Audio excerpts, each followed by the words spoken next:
All right, it's getting bright out. Sunny skies. Kind of sucks for the color and exposure when you're filming. It's usually better overcast or last light or first light, but I'm waiting for a bush plane till we won't be able to get picked up till tomorrow sometime. So I'm gonna fill my day with reciting some of these emails to you guys. And then right behind me, maybe after this, I'll take you over there and I can show you those grizzly bear tracks.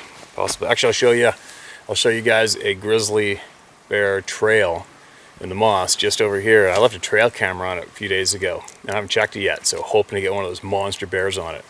But you will not believe the size of the prints worn into the moss up here. It's unbelievable. Probably make Sasquatch prints. Looks small. Anyway, here's another email. Listen to this one. Hey Steve, I've seen your hunting videos and the scenery is fantastic. That's what is so great about being a hunter, is that we get to see some breathtaking views and scenery that most people will never have the chance. I've had 3 experiences in my life. 1 in Pennsylvania, 2 in Arizona. This may be long, but I'll try to keep it as short as possible. I've hunted almost my entire life and I'm 54 now. I started trapping at age 10, lived along the Allegheny River in the Appalachian Mountains, and have fished every day that I could from sun up to sundown. Hunted almost anything that moved as a kid. I'll start at my middle encounter. My experience is in Williams, Arizona, 2017, close to Flagstaff and the San Francisco Peaks. We are at 7,500 feet above sea level in Unit 8, and I was in my 43rd cyclone. Oh, it's in my 43-foot cyclone toy hauler. I went up from Phoenix to get a great spot a week before the elk hunt opened, and before my family and friends came up. I set up the camp at the base of Bill Williams Mountain. This forest is massive with pine, aspen, juniper, and other shrubs. Most people think Arizona is just desert with dirt and rocks. Arizona has one of the largest pine forests in the world when you get to the higher elevations. In some places, it's extremely thick with a lot of water. I set up camp at the bottom of a bowl surrounded by 3 hills and only open to one side. We were camped here many times, and our kids and family loved it. That night about 1 a.m., I woke up to a very, very loud thud hit to the side of my toy hauler where it shook back and forth.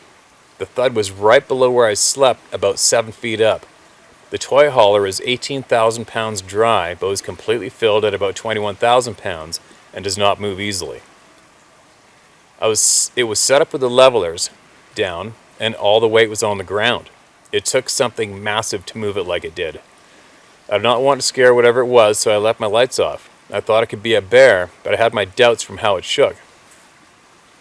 I was peeking out the windows trying to see what the hell hit my 5th wheel with my 357 in hand. Every 15 to 20 minutes, this thing or things would hit the sides of the trailer on different corners. I have to admit, I was frustrated as hell not being able to determine what was messing with me. I kept the lights off trying to see what the hell it was. Whatever it was would hit one corner and I would run to that area and look out the window and see nothing. The moonlight was really limited, so it was pretty hard to see, but it was enough to identify the cause. When I travel to hunt, I have enough firepower to drop whatever was doing this. I had a 270, a 308, and an Ultra 300 Win Mag with 180 grain and many handguns. I have to say, I was a little baffled on what would or could do this. Just about every person in Arizona in the woods carries guns, so I know it's not a person. Who in their right mind would walk into another person's campsite and do this? No one. The panic continued. I could not sleep till 3 a.m. I turned my lights on. I switched all outside lights on at once, which lit up the entire area. I found a massive round yellow eye shine only about 60 yards away, swaying back and forth behind a large pine tree. The eye shine was about the size of a tennis ball in size and never showed both eyes. It would duck behind the massive tree and then back out. The eye shine was at least 9 feet to 10 feet off the ground, or maybe even higher. Pine trees in Arizona do not have limbs until you get 3/4 of the way up the tree, so no animal was sitting on a limb. It was not a raccoon, owl, or any other animal. I know what those look like. I never could see a shape of her body. I left the lights on and they started throwing rocks or wood for another hour, but then it slowed down and stopped at 4 a.m. Whatever these things are, they are very intelligent. I checked the area the next day and did not find any signs or tracks due to the 4 or more inches of pine needles. The eye shine brought back a ton of memories as a kid in Pennsylvania. In my bedroom at a young age, before we moved, I had yellow and red eye shine in my bedroom window that was 7 feet off the ground. Wow. I told my mom and dad, but they never believed me. Typical. I would see the eye shine for years, and it scared the hell out of me. When I would see it, I would run into my parents' room until they would no longer allow me to do so. They never saw it, so they never believed me. When I would see it from there on, not being allowed in my parents' bedroom, I would hide under my sister's bed till morning. At this age, I had no clue what it was. Our place backed up in the forest with the Allegheny River in front. We were up on a hill overlooking the river and the very last house for miles.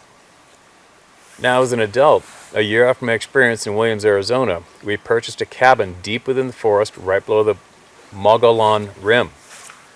We did not want a place with a lot of neighbors close, so we purchased a cabin deep in the forest. I wanted a place to where we could go out our back door to the forest. I found out after I purchased this place that it was located in the middle of where all the Bigfoot sightings happen in Arizona.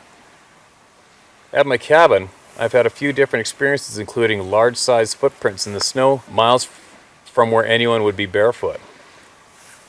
My daughter and I traveled for miles where no person would be walking barefoot. I had them look in our windows, and they eat my apples and pears and peaches and other vegetation on our property. I found a lot of rock stacking on a cliff that had to be a Bigfoot. No one in their right mind would be on this cliff. I know I have a family of them living in my backyard, and I'm going to try to prove it. I wouldn't worry about trying to prove it, man. I think you already proved it just by sharing your story. I mean, obviously, you're going to try to prove it, but all I'm saying is these emails are proof enough. It's just a matter of educating people now and openly educating our children so that they can change things in the future, right? That's just my take on stuff. I have avoided going back to Williams, Arizona for years. I've put in to be drawn for antelope for close to 10 or 15 years. It takes a lot of points to be drawn, and my son and I finally drew. The best hunting spot in Arizona for monsters or records antelope is in Unit 10, right next to where I had this experience, and to be honest, I'm a little freaked out about going into this area. We'll be in the backyard again. You can use my name, Joe Clayton, and keep up the good work. I believe as you do that the truth will come out, and we all have to be open to change the misinformation put out there. And hallelujah to that, Clayton. And thank you so much for sending in your experiences. And I like that you are a avid, super experienced hunter. Obviously, there's a lot of people that came to follow my channel when it was strictly hunt stories. And a lot of people say, when are you going to get back to the hunt stories? And, well, unfortunately, or fortunately, whatever the way your take on it is, 99% of these stories are hunt stories from hunters sharing their experiences, is what it is. And as far as the truth coming out mainstream publicly, I don't know if that's ever going to happen. Who knows? It would take a very large happening in our world today, I believe, possibly. I don't know. I think the best thing we can all do right now is, and the most important thing, is you just have to educate people, honestly. You have to look people square in the eye, give them the option of whether or not they want the knowledge, and give it to them. If you have first-hand experience with these things, obviously it's your responsibility, and you must teach your family. You have to teach your children the honest truth about this. You have to. And I mean, let's face it today. Flick on any news channel. Flick on any mainstream news outlet online. It's all lies and manipulation. The bullshit that is being fed to the population today. Really? You imagine throwing in Sasquatch into the mix with these freaks? It's an absolute waste of time. But I strongly believe that we have to teach the children first, honestly, about these beings, and give them all the honest facts of what's going on. That is how you make things change in our world today. It starts with the next generation, and it's so true. It's absolutely true in war-torn countries. It's absolutely true in what would you call it, poor communities. In our Western culture today, in our Western It's so true. If you look at the inner city population today, the lack of education, and look what happens without it, right? Educating the youth is key to changing anything in our existence today. That is what has to be done, all right? And to top it off, for all you people that have had these experiences, you know as well as I do how important it is to have this information out, right? It's very, very important. And that's why I'm sticking to my guns and continuing to share these emails and collect and share these emails with the planet. It's just got to be done. Somebody's got to do it, right? Somebody's got to do it. So just keep on doing it.